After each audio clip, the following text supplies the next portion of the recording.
سيئات أعمالنا من يهده الله فلا مضل له ومن يضلل فلا هادي له وأشهد أن لا إله إلا الله وأشهد أن محمدا عبده ورسوله يا أيها الذين آمنوا اتقوا الله حق تقاته ولا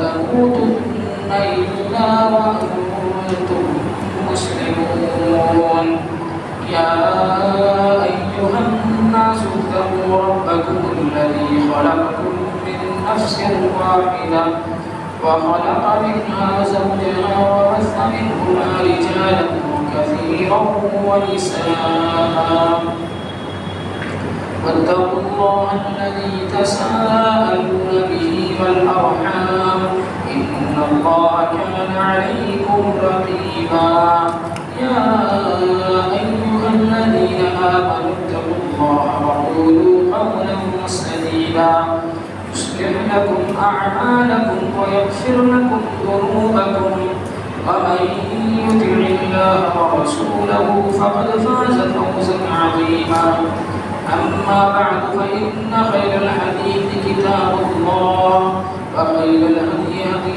محمد صلى الله عليه وسلم وشر الأمور محدثاتها وكل محدثة بدعة وكل بدعة ضلالة وكل ضلالة في النار. أعوذ بالله من الشيطان الرجيم. بسم الله الرحمن الرحيم. قاف والقرآن المجيد بل عجبوا أن جاءهم منذر منهم فقال الكافرون هذا شيء عجيب أئذا متنا وكنا ترابا ذلك رجع بعيد قد علمنا ما تنقص الأرض منهم وعندنا كتاب حفيظ بل كذبوا بالحق لما جاءهم فهم في أمر مريج أفلم ينظروا إلى السماء فوقهم كيف بنيناها وزيناها وما لها من فروج والأرض مددناها وألقينا فيها رواسي وأنبتنا فيها من كل زوج بهيج تبصرة وذكرى لكل عبد منيب ونزلنا من السماء ماء مباركا فأنبتنا به جنات وحب الحصيد والنخل باسقات لها طلع نضيد رزقا للعباد وأحيينا به بلدة ميتا كذلك الخروج كذبت قبلهم قوم نوح وأصحاب الرس وثمود وعاد وفرعون وإخوان لوط وأصحاب الأيكة وقوم تبع كل كذب الرسل فحق وعيد أفعينا بالخلق الأول بل هم في لبس من خلق جديد. وقال الله تعالى في موضع آخر ربنا هب لنا من أزواجنا وذرياتنا قرة أعين وجعلنا للمتقين إماما. قال النبي صلى الله عليه وسلم إذا صلى أحدكم للناس فليخفف فإن منهم الضعيف والسقيم والكبير وإذا صلى أحدكم لنفسه فليطول ما شاء. رواه البخاري. رب اشرح لي صدري ويسر لي أمري واحلل عقدة من لساني يفقهوا قولي. سبحانك لا علم لنا إلا ما علمتنا إنك أنت العليم الحكيم. سب سے پہلے تمام قسم کی تعریف تعریف سے توصیفات بڑائی و بزرگی ہر طرح کی حمد و ثنا اس اللہ تعالیٰ کے لیے جو سارے جہاں کا رب ہے اور ہم انسانوں کا بھی رب ہے اور ہمیں ایک خاص مقصد کے لیے اس نے ہمیں پیدا کیا. فرمایا وما خلقت الجن والانس الا لیعبدون، یعنی میں نے جنوں اور انسانوں کو صرف اپنی عبادت کے لیے پیدا کیا ہے. اور اس کے بعد بے شمار درود و سلام نازل ہو ہمارے آخری نبی جناب محمد رسول اللہ صلی اللہ علیہ وسلم پر کہ جن کے ذریعہ ہمیں دین اسلام کی دولت ملی اور آج ہم مسلمان ہیں. برادران اسلام، اللہ نے ہم انسانوں کو ایک خاص مقصد کے لیے پیدا کیا. یہ بات ہم تمام لوگ جانتے ہیں اور کافی عرصے سے جانتے ہیں. یعنی اگر یہ کہا جائے کہ اگر ہم بلوغت کی عمر کو پہنچتے ہیں تو اس وقت ہم کو یہ بتا دیا جاتا ہے کہ انسانوں کی پیدائش کا مقصد اللہ تعالیٰ کی عبادت ہے. اور آیت کریمہ بھی اسی بات پر دلالت کرتی ہے کہ وما خلقت الجن والانس الا لیعبدون، کہ میں نے جنوں اور انسانوں کو صرف اپنی عبادت کے لیے پیدا کیا. عبادات کے سلسلے میں اگر آپ غور کریں تو آپ کو معلوم ہوگا کہ اسلام نے مسلمانوں پر ایک ہی ایسی عبادت فرض کی ہے جو تمام ایام اور ایک دن میں 5 اوقات اور مہینہ در مہینہ سال ہر سال، یعنی کسی بھی صورت میں نماز یہ معاف نہیں ہے.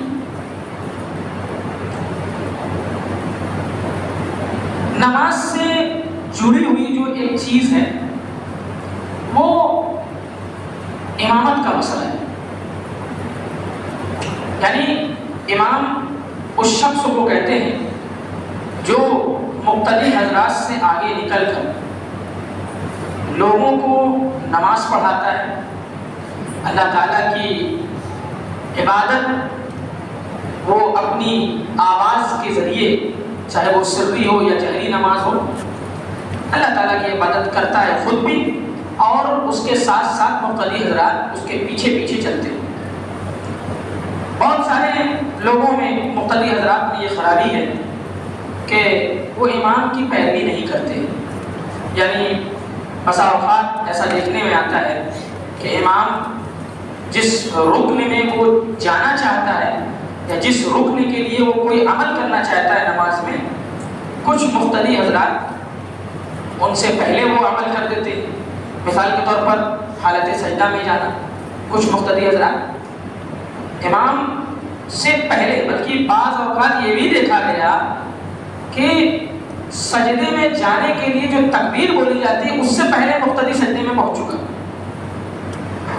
اور اسی طریقے سے بعض لوگوں کو یہ بھی دیکھنے میں آتا ہے کہ امام سلام پھیرتا ہے لیکن کچھ مقتدی حضرات اس کی مطابقت میں، موافقت میں سلام نہیں پھیرتے، حتیٰ کہ وہ سلام پھیر کر مقتدیوں کی جانب گھوم کر بیٹھ جاتا ہے اور ابھی تک ان کی دعائیں چلتی رہتی ہیں.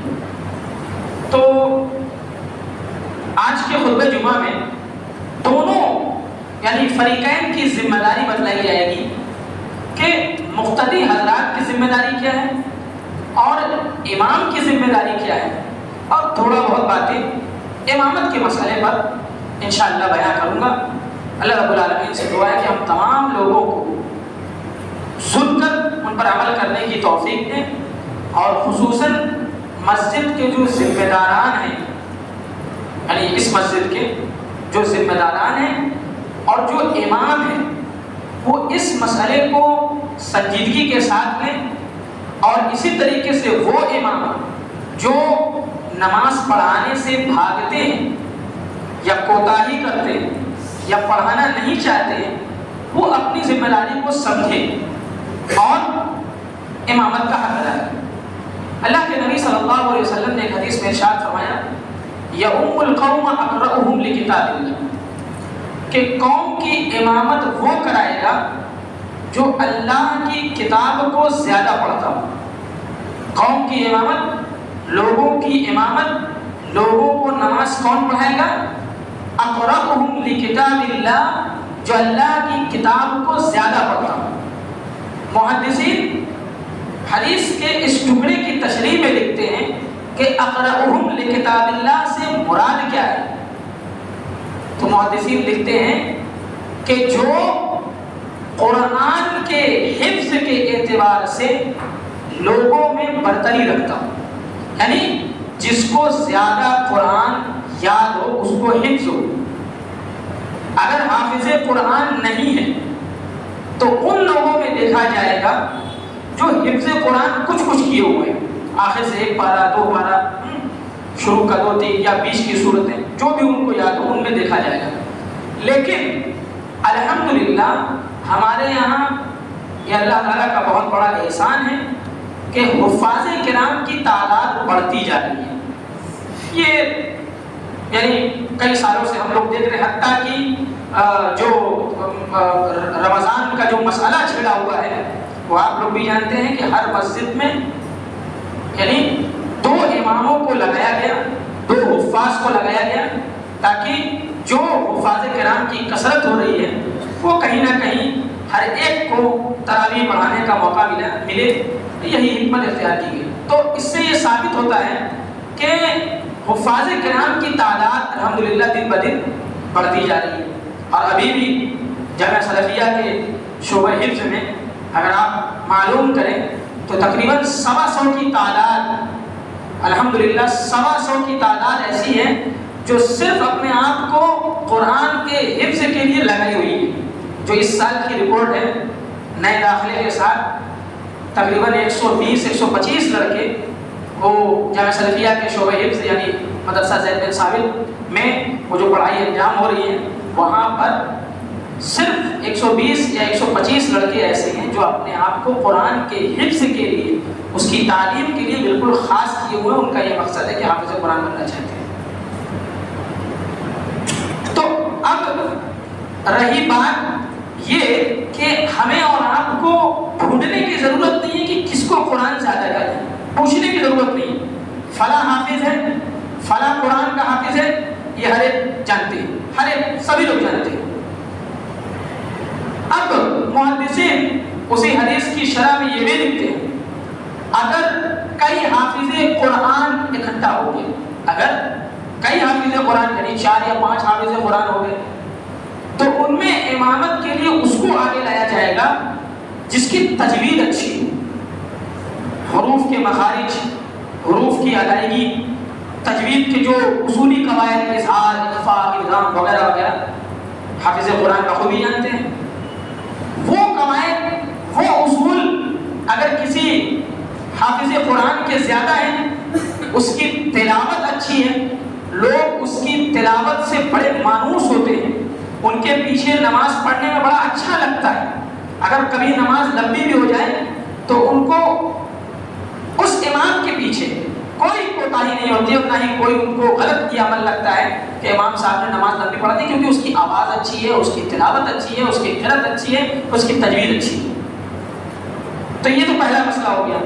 اگر کئی حافظ قرآن اکٹھا ہیں تو پہلی چیز تو یہ کہ 5 وقتہ نمازوں میں حافظ قرآن کو لگایا جائے، حافظ قرآن کو، اور کئی حافظ قرآن اکٹھا ہو جاتے ہیں تو ان میں اس کو ترجیح دی جائے کہ جس کی آواز اچھی ہو۔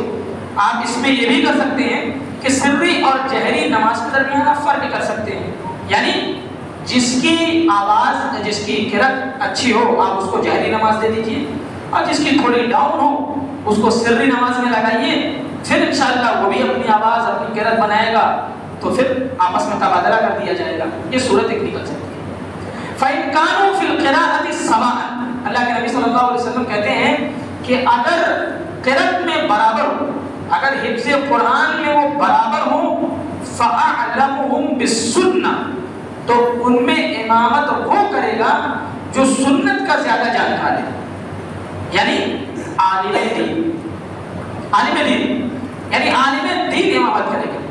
اگر سب کے سب حافظ قرآن ہیں، سب برابر ہیں، سب کی تجوید اچھی ہے، قرأت اچھی ہے، سب ایک دوسرے کے بالکل یعنی ایک دم پختہ حافظ اور اچھے حافظ، تو ان میں ترجیح ان کو دی جائے گی جو حافظ ہونے کے ساتھ ساتھ عالم بھی ہے، دینی مسائل کو جانتا ہو، خصوصاً چونکہ نماز کی امامت کا مسئلہ ہے، نماز کی امامت کا مسئلہ ہے، نماز کے ارکان، نماز کی شرائط، نماز کے آگے یعنی فرائض نماز کے آگے پیچھے کی سنتیں، نفل نمازوں کے بارے میں اس کو جانکاری ہو، اور اسی طریقے سے دینی مسائل جو تھوڑا بہت بھی یعنی ایسا نہیں کہ بہت باریک بینی سے وہ مسئلے کو جانتا ہو، عالم دین ہے، وہ امامت کے لیے کفایت کر جائے گا۔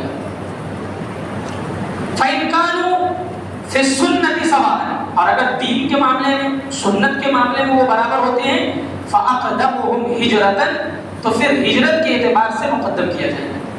دیکھیں ہجرت کا جو مسئلہ ہے وہ یہ ہے کہ ہجرت اس کا حکم تا قیامت باقی رہے گا، یعنی ایک انسان اپنے کفر والے شہر کو چھوڑ کر اور اسی طریقے سے مذہب کفر کو چھوڑ کر مذہب اسلام کی طرف مائل ہو، اور اسی طریقے سے یا اس ملک کی طرف ہجرت کر جائے جہاں اسلام کا غلبہ ہو یا اسلامی ملک ہو، تو ہجرت کا حکم یہ تا قیامت باقی رہے گا انشاءاللہ۔ اگر کئی حافظ قرآن ہیں اور سب کے سب عالم دین بھی ہو گئے تو ان کو پھر ہجرت کے اعتبار سے دیکھا جائے گا، یعنی جو پہلے اسلام میں داخل ہوا وہ امامت کرائے گا۔ لیکن یہ مسئلہ جو ہے کبھی کہیں کسی مسجد میں دیکھا جاتا ہے، ورنہ الحمدللہ جو بھی ہجرت کر رہے ہیں دور جدید میں، اس دور میں، وہ دعوت و تبلیغ ہی کے کام میں لگے رہتے ہیں، جو خبریں سننے میں آتی ہے، جو دیکھنے میں آتا ہے۔ تو ہجرت کا مسئلہ یہاں پر یہاں نہیں ہے۔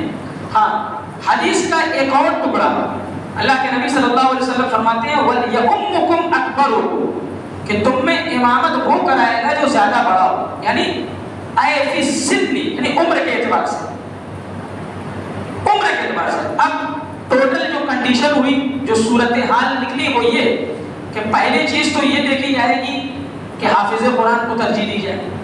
اگر حافظ قرآن سب کے سب ہو گئے تو امامت کی ذمہ داری اس کو دی جائے گی جو حافظ قرآن میں تھوڑا بہت دین کا جانکار ہو، عالم دین ہو۔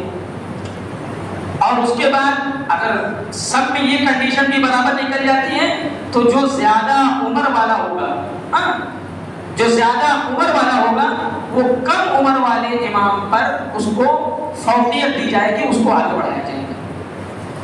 تو یہ ہے امامت کا مسئلہ، اور جس کو آج یعنی مساجد کے اندر اس اصول کو فراموش کر دیا گیا ہے۔ کوئی اس پر بات نہیں کرتا، کوئی اس پر کچھ بولتا نہیں، جو بھی امام چاہتے ہیں وہ آ کر امامت کرا دیتے ہیں، نہ تو امامت کا مسئلہ معلوم، نہ امامت کی ذمہ داری معلوم، اور نہ ان کی آواز اچھی، نہ ان کی قرأت اچھی، نہ ان کی تلاوت اچھی، اور نہ ہی یعنی سارے مصلی حضرات ان کے پیچھے مانوس ہیں۔ تو ایسے لوگوں کی بھی امامت سے ہمیں اور آپ کو بچنا چاہیے، ان کو امامت نہ دی جائے۔ یہ شریعت کا مسئلہ ہے، یہ شریعت کا مسئلہ ہے۔ تو شرعی مسئلے میں جو چیزیں شریعت کی طرف سے، اسلام کی طرف سے ثابت آئیں، صادق آئیں، ان تمام امور کو ہمیں اور آپ کو ترجیح دینا ہوگا۔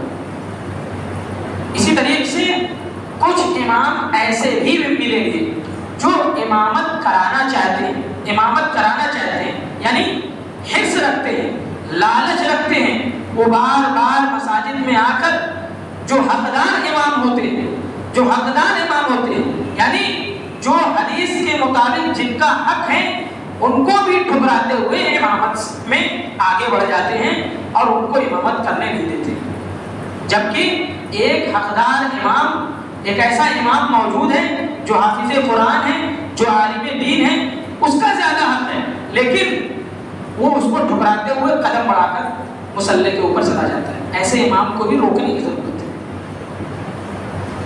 اسی طریقے سے امام کی ذمہ داری، اللہ کے نبی صلی اللہ علیہ وسلم فرماتے ہیں اذا صلی احدکم للناس فلیخفف، کہ جب تم میں سے کوئی لوگوں کو امامت کرائے، نماز پڑھائے، تو چاہیے کہ تخفیف کرے۔ کیا مطلب تخفیف کا؟ کہ ہلکا کرے، یعنی نماز کو بہت زیادہ لمبی نہ کرے۔ اگر 10 منٹ کی نماز، 12 منٹ کی نماز ہے الناس اس سے مانوس ہیں. عوام الناس چاہتی ہے کہ 10-12 منٹ کی نماز ہو تو اتنی نماز رکھنی چاہیے تاکہ لوگوں پر بھاری نہ پڑے. لیکن تخفیف کا یہ مطلب ہرگز نہیں ہے کہ آپ نماز کو اتنی چھوٹی کر دیں کہ جو نماز کے ارکان ہیں وہ ادا نہ ہو. مثال کے طور پر رکوع، سجود، قوما اور بھی جو ارکان ہیں نماز کے وہ اچھے طریقے سے ادا نہ ہو، اتنی بھی چھوٹی نماز نہیں ہونی چاہیے. مثال کے طور پر کوئی امام 6 یا 7 منٹ میں نماز پڑھا دے، نماز کے ارکان ادا ہو پائیں گے؟ نماز کے ارکان نہیں ادا ہو پائیں گے. تو منیمم جہاں تک میں سمجھتا ہوں، اور بقیہ یعنی مسجد کے ذمہ داران مصلیان بخوبی جانتے ہیں، چونکہ اس مسجد کا میں مصلی نہیں ہوں، جہاں تک میں سمجھتا ہوں کم از کم تمام نمازیں 10 منٹ سے کم کی نہیں ہونی چاہیے، اور خصوصاً فجر والی نماز کو 12 سے 15 منٹ 13 منٹ جو بھی آپ رکھنا چاہیں. تو اذا صلی احدکم للناس فلیخفف، چاہیے کہ وہ تخفیف کرے.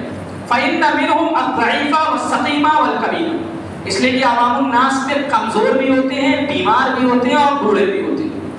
اگر امام نماز کو لمبی کر دیتا ہے، 10 منٹ کی نماز 15 منٹ پڑھا دیا، تو بھائی اس نماز سے کمزور لوگوں کو بھی تکلیف ہو جائے گی، بوڑھے لوگوں کو بھی تکلیف ہو جائے گی، اور بیمار لوگوں کو بھی تکلیف ہو جائے گی، حاجت مند لوگوں کو بھی تکلیف ہو جائے گی. ایک روایت میں ذل حاجہ کا لفظ ہے، یعنی اگر کوئی ضرورت مند ہے وہ آیا یہ سوچ کر کہ فلاں مسجد میں 10 سے 12 منٹ کی نماز ہوتی ہے، ہم پڑھ کر فوراً اپنے کام کے لیے نکل جائیں گے. ضرورت مند آدمی وہ یہ سوچ کر آیا، امام صاحب نے 15 سے 20 منٹ کی نماز پڑھا دی، تو یہ اس کے اوپر بھاری پڑ جائے گا. اسی طریقے سے نماز اگر ہلکی کرتے ہیں، حد سے زیادہ اگر ہلکی کر دیں، چھوٹی کر دیں، تو یہی 3 لوگوں میں بڑی نماز بھاری پڑ جائے گی. ایک تو کمزور، اور دوسرا بوڑھا، اور تیسرا بیمار. ظاہر سی بات ہے نماز اگر مختصر رہے گی، چھوٹی رہے گی، تو یہ تینوں قسم کے لوگ اچھے طریقے سے نماز کے ارکان ادا نہیں کر پائیں گے. اور بلکہ ان تینوں کا کیا ہے، جو اور بھی جو مصلی حضرات ہوں گے، چاہے وہ جوانی ہی کیوں نہ ہو، ان کی بھی نمازوں میں جو ارکان ہیں وہ ادا اچھے طریقے سے نہیں ہو پائیں گے. اللہ کے نبی صلی اللہ علیہ وسلم حدیث کے آگے کے ٹکڑے فرماتے ہیں کہ وَإِذَا صَلَّى أَحَدُكُمْ لِنَفْسِهِ فَلْيُطَوِّلْ مَا شَاءَ، جب امام اپنے لیے نماز پڑھے اکیلے میں تو جتنی چاہے لمبی کر لے. فَلْيُطَوِّلْ مَا شَاءَ، جتنی چاہے نماز کو لمبی کر سکتا ہے. رواہ البخاری. لیکن ہمارے یہاں امام کا اس کا یعنی بالکل برعکس معاملہ ہے. یعنی کچھ امام ایسے ہیں جو بڑی لمبی نماز پڑھاتے ہیں، اور جب سنت پڑھتے ہیں تو آپ دیکھتے ہوں گے کہ 2 رکعت سنت 3 منٹ میں پڑھ کے مسجد سے روانہ. تو تھوڑا سا یعنی معاملات ہو، چاہے وہ فرائض نماز کی ادائیگی ہو، اگر آپ امامت کراتے ہو یا سنن ہو، تو آپ کا معاملہ برابر ہونا چاہیے. تو یہ ہو گئی امام کی ذمہ داری اور امامت کا مسئلہ. مقتدی حضرات تھوڑا سا ان تمام چیزوں سے پرہیز کریں کہ وہ کسی امام کے پیچھے پڑتے ہوں، کسی امام کے ٹوہ میں لگتے ہوں، عیب نکالتے ہوں. مقتدی حضرات کو یہ سب باتیں جائز نہیں دیتی ہے کہ آپ جو ہے کسی ایسے شخص پر کمنٹ کرتے ہیں، برے کمنٹ کرتے ہیں، جو ایک ایسا شخص ہے جو آپ کو نماز پڑھاتا ہے. ٹھیک ہے، کچھ کمیاں ہوتی ہیں، کچھ کوتاہیاں ہوتی ہیں، کچھ غلطیاں ہوتی ہیں، لیکن کہیں سے بھی آپ کے لیے یہ جائز نہیں ہے کہ آپ پیٹھ پیچھے اس کے اوپر برے برے کمنٹس کریں، اس کے خلاف باتیں کریں کہ فلاں امام ایسا ہے، فلاں امام ایسا ہے.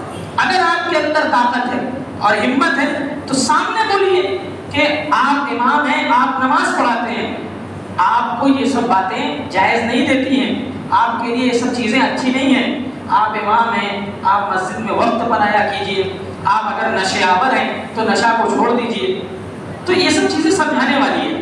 اگر آپ برے کمنٹس کریں گے تو وہ کل کے دن، پہلی چیز تو یہ کہ وہ کل کے دن امامت کو چھوڑے گا، اور پھر دھیرے دھیرے وہ مسجد کو بھی چھوڑ دے گا، اور پھر تیسرا پھر دھیرے دھیرے ہو سکتا ہے کہ نماز میں کوتاہی کرتے ہوئے وہ نماز کو بھی چھوڑ دے.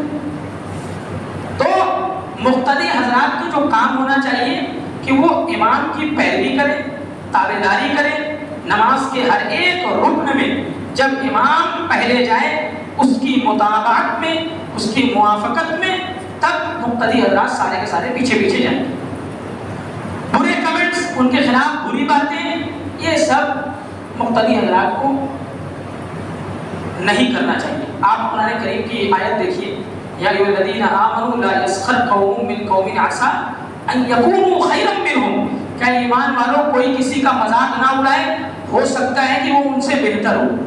مقتدی اور اگر امام میں اگر آپ دیکھیں گے تو ظاہری طور پر بہتر کون ہے؟ مقتدی اور امام میں معلوم پڑے گا کہ امام بہتر ہے۔ کیوں؟ کیونکہ امام سارے صفوں سے بالکل آگے ہے اور لوگوں کو امامت کرا رہا ہے۔ بھائی ایک فرض نماز کی وہ ادائیگی کروا رہا ہے تو ظاہر سی بات ہے وہ مقتدی حضرات سے بلند و بالا ہے۔ عسیٰ ان یکونوا خیرا منہم، کہ ہو سکتا ہے وہ ان سے بہتر ہو، اچھا ہو، برتر ہو۔ تو دیکھیے مذاق اڑانے سے منع کیا گیا۔ انہی آیات میں آپ دیکھیں گے کہ برے القاب سے منع کیا گیا، امام کو برے لقب سے پکارا جاتا ہے، بڑا بدنام کیا جاتا ہے، برا نام دے دیا جاتا ہے، اس کے خلاف بدگمانی پیدا کی جاتی ہے، بدگمانی کو پھیلایا جاتا ہے۔ ان سب امور سے بچنے کی ضرورت ہے۔ مقتدی حضرات کا کام کیا ہے؟ مسجد میں آ کر نماز کو پڑھنا، سکون سے نماز کی ادائیگی کرنا، اتنا کام ہے، اس کے علاوہ اور کوئی کام ان کا نہیں۔ مسجد کے ذمہ داران، اخیر میں بالکل مسجد کے ذمہ داران سے ایک درخواست کرنا چاہتا ہوں کہ اگر جو خطبہ جمعہ میں جو باتیں بیان ہوئی، امامت کے احکام وغیرہ جو بیان ہوئے، اگر آپ کے یہاں امامت کا ایسا کوئی مسئلہ چل رہا ہے جو قرآن و حدیث کے خلاف ہے، اور اسی طریقے سے جو امام آپ کے یہاں حقدار ہیں لیکن نماز نہیں پڑھا رہے ہیں، تو ذمہ داران سے یہ گزارش ہے کہ ایک میٹنگ منعقد کریں، ان اماموں کو بلائیں اور ان کو ذمہ داری دیں۔ اور اسی طریقے سے جو حقدار امام نہیں ہے، جو حدیث کے مطابق امامت کے مسئلے پر کھڑے نہیں اتر رہے ہیں، آپ کا یہ حق بنتا ہے کہ آپ ان کو ہٹائیں، اور ان اماموں کو برا ماننے کی ضرورت نہیں ہے۔ کیوں؟ کیونکہ اگر آپ خود ہٹتے ہیں تو آپ گویا اسلام کی پیروی کر رہے ہیں، حدیث کی پیروی کر رہے ہیں، اور اللہ کے نبی صلی اللہ علیہ وسلم کے احکام کے آپ پابند ہیں۔ تو ایک میٹنگ منعقد کریں، جو امام حقدار ہیں لیکن پھر بھی وہ نماز میں تھوڑا سست ہیں یا ایک ہی نماز پڑھانے سے بھاگتے ہیں، ان کو نماز میں لایا جائے، ان کو ذمہ داری دی جائے اور ان کو یہ بتایا جائے کہ آپ امام ہیں، آپ ہی کو نماز پڑھانا ہے۔ دھیرے دھیرے انشاءاللہ جو ترتیب احادیث کے حساب سے اور اسلامی تعلیم کے حساب سے جو ترتیب آپ کو ملی، انشاءاللہ اس پر پھر مسجد کی امامت چلنے لگے گی۔ آخر میں اللہ رب العالمین سے دعا ہے کہ ہم تمام لوگوں کو زیادہ سے زیادہ یا اللہ تو اسلامی تعلیم پر عمل کرنے کی توفیق دیں۔ ہم میں سے جو امام ہیں یا اللہ تو ان کو امامت کی ذمہ داری سمجھنے اور اس پر عمل کرنے کی توفیق دیں، اور امامت کے احکام کو بھی ان تمام اماموں کو یا اللہ تو سمجھنے کی توفیق دیں، ان کو ذمہ داری نبھانے کی توفیق دیں، اور اسی طریقے سے مقتدی جو حضرات ہیں یا اللہ تو ان کو بھی سیدھے راستے کی طرف ہدایت دیں، اور جب تک ہم تمام مسلمانوں کو تو زندہ رکھ، اسلام پر زندہ رکھ، کہ ہمارا خاتمہ ہو ایمان بالخیر ہو۔ بارک اللہ لنا ولکم فی القرآن الکریم ونفعنا وإیاکم بالآیات والذکر الحکیم، انہ تعالی جواد کریم ملک بر رؤوف الرحیم۔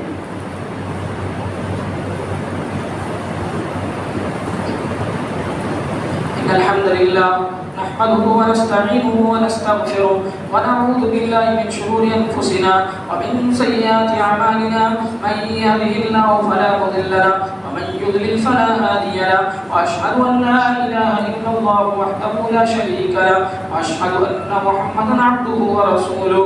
أما بعد فإن خير الحديث كتاب الله، وخير الهدي هدي محمد صلى الله عليه وسلم، وشر الأمور محدثاتها، وكل محدثة بدعة، وكل بدعة ضلالة، وكل ضلالة في النار. أعوذ بالله من الشيطان الرجيم. بسم الله الرحمن الرحيم.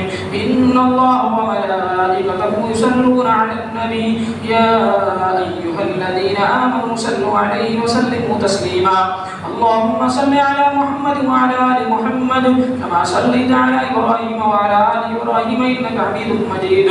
اللهم بارك على محمد وعلى آل محمد محمد كما باركت على إبراهيم وعلى آل إبراهيم إنك حميد مجيد. عباد الله رحمكم الله، إن الله يأمر بالعدل والإحسان وإيتاء ذي القربى وينهى عن الفحشاء والمنكر والبغي يعظكم لعلكم تذكرون. اذكروا الله يذكركم وادعوه يستجب لكم ولذكر الله تعالى أكبر والله يعلم ما تصنعون.